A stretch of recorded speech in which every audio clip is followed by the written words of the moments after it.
हाय everyone, UPSC mains answer writing practice में आप सबका वापस स्वागत है। आज हम डिस्कस कर रहे हैं जीएस 2 का इंटरनेशनल रिलेशन से जुड़ा हुआ एक क्वेश्चन, चाइना का growing status in Asia. China का स्टेटस एशिया में किस तरीके से बढ़ रहा है, एक्सपोनेंशियली बढ़ रहा है, और it has been like in the past recent few years only, जब ये इतना बढ़ गया है कि इसने रशिया या यूएसए को बहुत अच्छी तरीके से टक्कर देना स्टार्ट कर दिया है। चलो, उनको टक्कर देना इज़ डिफरेंट, लेकिन एशिया में इसका क्या इन्फ्लुएंस है, और इस एशिया में पर्टिकुलरली अगर हम इंडिया के लिए बात करेंगे तो इंडिया में इसके क्या हमको कॉन्सिक्वेंसेस दिखाई दे रहे हैं, तो उस बारे में बात करते हैं। मेरा नाम संतोष है। अगर आप मुझसे जुड़ना चाहते हैं तो इंस्टाग्राम या टेलीग्राम पे little_simple_बुद्धा पे सर्च करके आप मुझसे जुड़ सकते हैं। इसके साथ ही इस क्वेश्चन का PDF आपको टेलीग्राम से मिल जाएगा, आप यहाँ से डाउनलोड कर लेना। अच्छा, पिछले थोड़े से टाइम से मैंने कुछ वीडियोज़ के PDF जो हैं वो डाउनलोड नहीं कर रहे हैं, which I will be downloading, मतलब by the time this video is uploaded I will upload them, तो आप डाउनलोड कर सकते हो। Right, let's come to the question. 2017 में क्वेश्चन आया था India and its neighbourhood relation के साथ में। क्या पूछा है क्वेश्चन का, पहले ना मतलब समझो।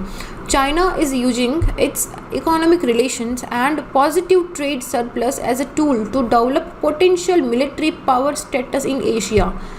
क्या बोल रहा है कि चाइना अपने इकोनॉमिक रिलेशंस मतलब चेक बुक डिप्लोमेसी मान लो। यहाँ पे चाइना के पास खूब पैसे हैं और खूब पैसे वो जिन कंट्रीज़ को ज़रूरत है उन कंट्रीज़ को दे रहा है कंटिन्यूसली, तो अपने इकोनॉमिक रिलेशंस पैसों के साथ बनाए हुए, plus positive trade surplus. China के बहुत सारी कंट्रीज़ के साथ ट्रेड सरप्लस रिलेशंस हैं, वो ट्रेड डिफिसिट में नहीं है, तो वो ट्रेड सरप्लस और ये इकोनॉमिक रिलेशंस हैं, इन सारी चीज़ों की वजह से वो पूरे एशिया के अंदर अपना potential military power status raise कर रहा है। आपके साथ पैसे देके, आपको लोन देके, आपके साथ ट्रेड करके ये चाइना अपना मिलिट्री पावर को स्ट्रॉन्ग कर रहा है।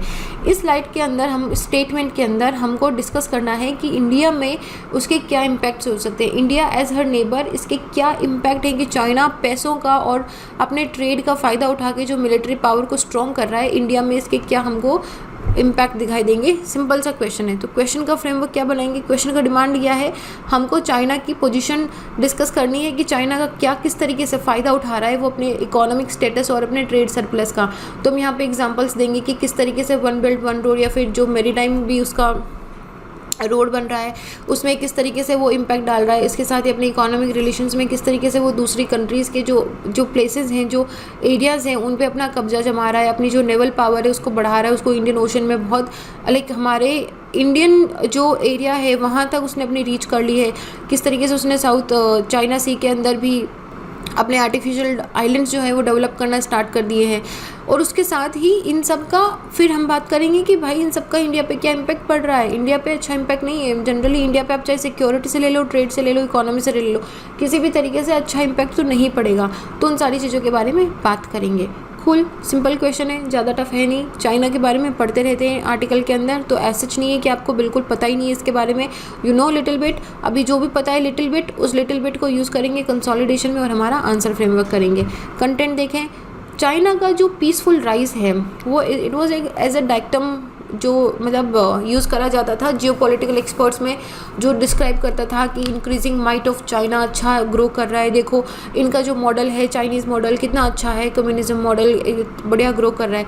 लेकिन रिसेंट ईयर में ये जो एग्जांपल दिया जा रहा था ये अपने आप में हम पे उल्टा पड़ गया है, क्योंकि चाइना ने अपने आप को economically as well as military domain के अंदर एक्सपोनेंशियली बढ़ा लिया है। अभी ये किसी से भी टक्कर लेने में हार नहीं मानते, कि पीछे हटता ही नहीं है ये। इसको किसी चीज़ को मनवाना या इसकी दादागिरी को रोकना ऑलमोस्ट इम्पॉसिबल सा होता जा रहा है। ऐसे में चाइना के पास लार्जेस्ट फॉरेक्स रिजर्व हैं, फॉरेन करेंसी का जो रिज़र्व होता है पूरे वर्ल्ड में। क्यों है इसके पास? सबसे बड़ी बात है कि इसके पास ट्रेड सरप्लस है।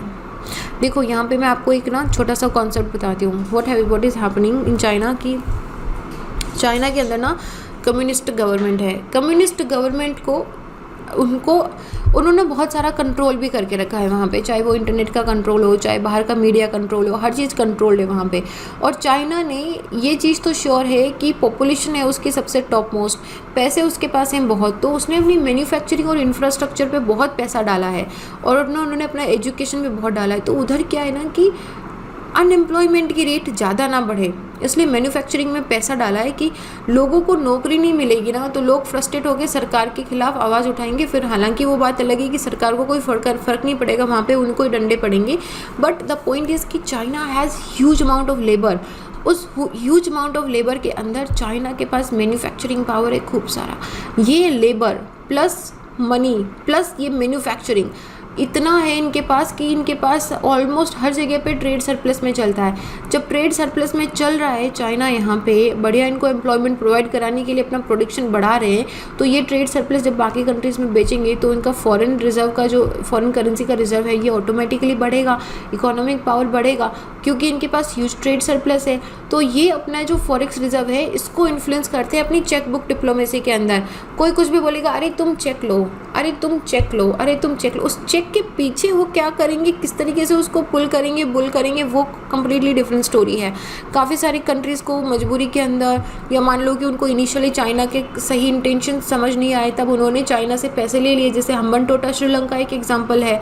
पर अभी ले लिए तो फंस गए ना, अब दे नहीं सकते, आप इतने मिलियन ऑफ डॉलर्स कहाँ से ला के दोगे, बिलियंस ऑफ डॉलर्स में। चाइना के पास तो थे, उन्होंने दे दिए, बट ये अपनी चेक बुक डिप्लोमेसी को यूज़ करता है ये ऐसे पावर को कंट्रोल करने के लिए और अपनी जो मिलिट्री पावर है उसको बढ़ाने के लिए। हम्बनटोटा श्रीलंका का बेस्ट एग्जांपल ले लो आप यहाँ पे। रिसेंट ईयर में चाइना ने जो अपना one belt one road initiative भी चलाया है कि मैं अपने पोर्ट्स बनाऊंगा। पहले बोल रहा था कि हम पोर्ट्स एंड कनेक्टिविटी करेंगे, फिर धीरे धीरे मिलिट्री बेस भी आ गए एशियन और अफ्रीकन कंट्रीज़ के अंदर। यहाँ पे देखो, यहाँ से ये है हमारा सिल्क रोड इकोनॉमिक लेन रूट है, ये पूरा सेंट्रल एशिया से होता हुआ यहाँ से जाएगा। और ये है हमारा, आई थिंक ये थोड़ा सा पुराना मैप लगा दिया मैंने यहाँ पे, but the point of saying me is कि एशिया और अफ्रीका के अंदर जितनी भी इंपॉर्टेंट है, जैसे जिबाउती यहाँ पे है, जिबाउती के अंदर चाइना ने अपना पहला मिलिट्री बेस खोला था सबसे पहले, तो जिबाउती में खोल लिया इन्होंने। यहाँ पे मालदीव्स में ये बात कर रहा है अजम्पशन आइलैंड पे। तो ये क्या कर रहा है, चाइना जगह जगह पे जहाँ जहाँ स्ट्रेटेजिक लोकेशन है ना वहाँ पे अपना मिलिट्री पावर स्ट्रॉन्ग कर रहा है। कल को मान लो कोई भी सिचुएशन आई तो चाइना के पास हर एक जगह पे अपना मिलिट्री पावर इतना सॉलिड होगा कि उसको कोई हराने का सोच ही नहीं सकता, सारे एरियाज़ को वो ब्लॉक कर देगा। तो यही चाइना का मेन मोटिव है। तो जैसे कि ग्वादर पोर्ट इन पाकिस्तान हो गया, इधर देखो, इसीलिए मैं बोल रही हूँ कि शायद थोड़ा पुराना है। यहाँ पे ग्वादर पोर्ट हो गया, ये मैंने ध्यान नहीं दिया, यहाँ पे मैंने पुराना लगा दिया, सॉरी फॉर दैट, बट अभी चलो इससे काम चलाते हैं। जैसे ग्वादर पोर्ट है यहाँ पे, श्रीलंका का हम्बनटोटा हो गया यहाँ पे, और इसके साथ ही ये बांग्लादेश का चित्तगोंग हो गया है। ये सारे क्या कर रहा है, ये सितुएन म्यांमार हो गया है। ये सब क्या कर रहा है, ये क्या कर रहा है कि इंडिया को इनसर्किल कर रहा है, यहाँ से श्रीलंका से, म्यांमार से, मालदीव से, यहाँ पे अफ्रीका से, यहाँ पे चारों तरफ अपने नेवल बेस स्टेशन, अपने मिलिट्री स्टेशन लगा देगा। तो क्या होगा, कल को कुछ भी पंगा हुआ, इंडिया को तो वैसे भी वो कंट्रोल करने की, इंडिया को तो कैसे भी दबाने की कोशिश कर ही रहा है। ऐसे में जगह जगह पे अगर अपने मिलिट्री स्टेशन लगा देगा तो क्या होगा, हमको तो नुकसान ही होगा उस चीज़ से। तो ये जो ports and pearl of string, ये जो है ये युआन की जो डिप्लोमेसी है ये दिखाना चाहता है कि एशिया में या इंडो पैसिफिक रीजन के अंदर हमारी हेजेमोनी है, भाई हमारा बोलबाला चलेगा, हमारा एक रूल चलेगा यहाँ पे। तो ऐसे के अंदर क्या इंडिया पे इम्पैक्ट होगा, सबसे पहला तो हमारी सोवरेनिटी चैलेंज हो रही है। हमने OBOR क्यों नहीं ज्वाइन करा, क्योंकि ये हमारे सोवरेन को चैलेंज कर रहा है, हमारे ऐसे एरिया से निकल रहा है जो POK के अंडर है। और हम बोल रहे हैं कि भाई अगर तुम यहाँ से निकाल रहे हो तो तुम हमारे सिक्योरिटी को तो थ्रेट दे रहे हो ना। कल को तुम्हारे यहाँ से नेवल्स निकलेंगे, कल को तुम्हारे यहाँ से मिलिट्री इक्विपमेंट्स निकलेंगे, तो तुम तो बिल्कुल हम पे, हमारे सर पे बैठ के हमारी वॉच रख रहे हो। तो चाइना की ये जो बहुत ही बढ़िया वाली, जैसे बोलते हैं ना कि बहुत ही ट्रेंडिंग ग्रोथ हुई है, इसकी वजह से इसने अपनी मिलिट्री मसल को फ्लेक्स करना स्टार्ट कर दिया, इसे दिखाना स्टार्ट कर दिया कि देखो मेरे पास मिलिट्री पावर है। And it is trying to overpower is adversaries also, चाहे और इंडिया है वन, आप देख लो यहाँ पे लेह के अंदर देख लो, अरुणाचल के अंदर देख लो, it is becoming more and more aggressive. Bhutan के अंदर कितने टाइम तक अग्रेसिव चल रहा था हमारा, तो ये it is becoming more aggressive, अपनी डोमिनेंस दिखा रहा है कि तुम कितना लड़ोगे हमसे। इंटरनल सिक्योरिटी चैलेंजेस आ रहे हैं, जाहिर सी बात है, क्योंकि जिस तरीके से इंडिया को इंसर्किल कर रहा है और उसके बाद में ये सपोर्ट भी करता है मिलिटेंट्स को इनडायरेक्टली। इट हैज़ ये जो फीचर है ये म्यांमार में, वियतनाम में भी ऑब्जर्व करा गया है, जहाँ पे वेरी आर्म्ड द रिबेल्स थे उनको इन्होंने हथियार दिए थे। इंडिया में भी बहुत सारे हथियार है जो चाइना के थ्रू आते हैं, नेपाल के थ्रू आते हैं। तो सिमिलर स्टेप इंडिया में भी कर रहा है और ये चाहे नॉर्थ ईस्टर्न इंसर्जेंसी हो, चाहे पाकिस्तान वाला हो, चाहे नक्सलाइट हो, it is trying to create an internal disturbance here. External security challenges apart from direct threat की चाइना के साथ खुद अपना डोमिनेंस इंडिया पे डायरेक्टली दिखा रहा है, इसके साथ ही इसकी जो ये पर्ल ऑफ स्ट्रिंग बन रही है, इट इज़ सराउंडिंग इंडिया के सारे कोस्टल फ्रंट्स को सराउंड कर रहा है। इसकी वजह से इंडियन ओशन में इंडिया का डोमिनेंस है। अब इंडिया की स्ट्रैटेजिक लोकेशन देखो, ये मैप थोड़ा पुराना है, उसको इग्नोर करो अभी फॉर नाउ, बट इंडिया की स्ट्रैटेजिक लोकेशन देखो इंडियन ओशन के अंदर, यहाँ पे पूरी इंडिया की स्ट्रैटेजिक लोकेशन है। तो जितने भी शिपमेंट्स यहाँ पे यूरोप से या फिर मिडिल ये हमारे वेस्ट एशिया से आते हैं, ये सारे के सारे इंडियन ओशन में इंडिया के थ्रू होकर यहाँ से जाते हैं और बाकी ईस्टर्न एशिया में जा रहे हैं। तो यहाँ पे क्या कर रहा है, अगर चाइना ने अपने यहाँ पे ये अपने पावर्स लगा लिए, तो ये क्या कर रहा है, ये इंडिया को चारों तरफ से सर्कल करके इंडिया की डोमिनेंस को इस एरिया के अंदर ब्रेक कर रहा है।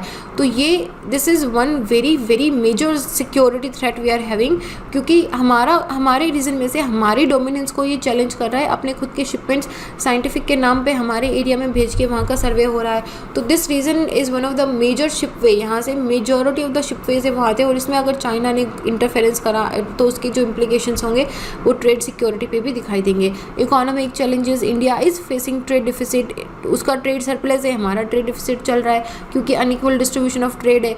खुद के जितने भी सामान है, सारा जो स्क्रैप मेटल है उसको ज़ीरो एक्सपोर्ट ड्यूटी के साथ में सब्सिडाइज रेट में इंडिया पे लाके ख़त्म कर देता है, बेच देता है। तो क्या कर रहा है, अपना सारा सामान आप देख लो, चाइनीज़ मटेरियल से मार्केट भरा हुआ है। होली दिवाली में हम बोलते हैं कि हम चाइनीज़ माल नहीं खरीदेंगे, but how many of us actually go. तो ये अनइक्वल डिस्ट्रीब्यूशन भी है। चाइना का जो एबिलिटी है कि वो इकोनॉमिक इम्बैलेंस क्रिएट कर सकता है मार्केट कैप्चर करके, अपने डंपिंग मटेरियल करके, तो वो डोमेस्टिक करेंसी को भी वीक करता है। क्योंकि देखो ये बहुत बार चाइना ने करा भी है, इसने अपनी करेंसी को, ये अपनी जो करेंसी वैल्यू उसको इतना लो रखता है ना कि अब इसका तो ट्रेड सरप्लस हो रहा है, इसको तो प्रॉफिट हो रहा है, लेकिन अगली कंट्री को नुकसान होता है और जो ग्लोबल ट्रेड बैलेंस है ना वो बिगड़ जाता है। तो इट हैज़ डन दैट कि अपनी करेंसी ये मॉड्यूलेट करता है। इंडिया ने कभी भी चाइना की अग्रेसिव पॉलिसीज़ को ओवरसीयर की तरह तो नहीं देखा है। It has always it is also on its way कि हम हमारा जो मिलिट्री यूनिट है, हमारे जो इक्विपमेंट्स हैं, चाहे एडवांस टेक्नोलॉजी हो, चाहे बायलैटरल कॉपरेशन भी हो, चाहे वो चाइना या बाकी कंट्रीज़ के साथ भी हो, इन सबको हम लोग एक साथ रखें। और ये बाकी जैसे क्वाड हमने बना ली है, क्वाड मान लो कि आप हमारी क्वाड यूएसए, ऑस्ट्रेलिया और जापान के साथ है, तो क्वाड क्या कर रहा है कि इंडो पैसिफिक के अंदर चाइना का ये जो इन्फ्लुएंस है उसको ब्रेक करने की कोशिश कर, उसको कंटेन करने की कोशिश कर रहा है। Similarly it is also focusing कि बाकी जितने भी ग्लोबल पावर्स हैं, चाहे वो इसराइल हो, रशिया, यूएसए हो, इन सब के साथ फोकस कर रहा है ताकि वो खुद की अपनी सेल्फ सफिशिएंसी अटेंड कर सके, ग्लोबल पोजीशन अपनी स्ट्रेंथन कर सके, और जो डिप्लोमेटिक प्रेशर है चाइना पे उसको क्रिएट कर सके। हालांकि चाइना पे इस चीज़ का बिल्कुल फ़र्क नहीं पड़ता, हमने ये भूटान के अंदर भी देखा था, लेकिन फिर भी क्या हो रहा है कि this is one thing which we should always do कि हमारी soft diplomacy plus hard diplomacy काफ़ी स्ट्रॉन्ग होनी चाहिए चाइना को कंटेन करने के लिए। हम चाइना की तरह इतने इकोनॉमिकली सॉलिड नहीं है, ये चीज़ एक्सेप्ट करके हम जिस चीज़ में सॉलिड है उसको स्ट्रेंथन करनी चाहिए हमको। And also India is taking initiative, जैसे हमने सागरमाला भी लिया हुआ है, मौसम भी लिया हुआ है, इंडियन ओशन नेवल सिंपोजियम भी है, मैरीटाइम एक्सरसाइज भी करते हैं हम, लाइक मालाबार हो गया, न्यू ग्रोथ कॉरिडोर हो गया जापान के साथ हम मिलके एशिया अफ्रीका ग्रोथ कॉरिडोर भी बना रहे हैं, जिसमें एशिया और अफ्रीका को हम कनेक्ट कर रहे हैं चाइना को काउंटर करने के लिए। ऐसे में ज़रूरी है कि इंडिया हमारी गुजराल डॉक्ट्रिन को फॉलो करें हम, और हमारे जो रिलेशंस हैं नेबरिंग कंट्रीज़ के साथ उनको स्ट्रॉन्ग करें। देखो मानो ना मानो, अगर किसी तरह का इशू आता है, जैसे भूटान के अंदर जब बिल्कुल ऐसे बात अटक गई थी, तो बहुत सारी कंट्रीज़ ने, ऑलमोस्ट सारी कंट्रीज़ ने इंडिया का सपोर्ट करा था और इंडिया किसी मामले में झुका नहीं था। तो उसने क्या करा, इंडिया के पूरे एशिया के अंदर पोजीशन को स्ट्रेंथन कर दिया था। जो लोग चाइना से उस वक्त पर डर रहे थे, उनको समझ में नहीं आ रहा कैसे स्ट्रॉन्ग करना है, कैसे उसको रेजिस्ट करना है, उस वक्त पे सारी कंट्रीज़ ने इंडिया को एज एन आइडियल सिचुएशन देखा कि यार कल को हम इसकी हेल्प कर रहे हैं, कल को ये चाइना हमारे साथ करेगा ना, तो हम भी ऐसे खड़े हो सकते हैं और बाकी कंट्रीज़ हमारे साथ खड़ी होगी चाइना के अगेंस्ट में। तो इस तरीके से हमारे जो नियर के नेबरहुड रिलेशंस हैं, we need to strengthen that also.